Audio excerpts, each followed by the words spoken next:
Школьники республики готовятся к сдаче ЕГЭ. Первый экзамен они смогут сдать в этом году только в начале июля.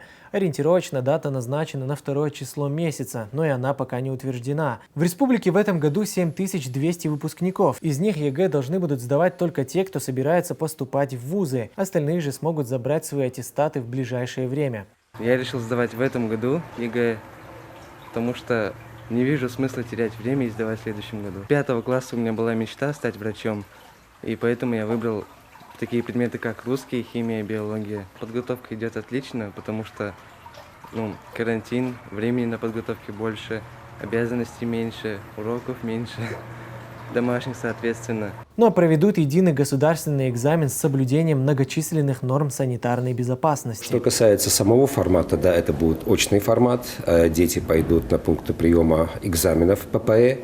Но опять-таки, что касается рассадки, с тем, чтобы соблюсти все требования Роспотребнадзора и указа главы Чеченской Республики Рамзана Ахматовича Кадырова, дистанция будет сохранена не менее 1,5 метра между детьми.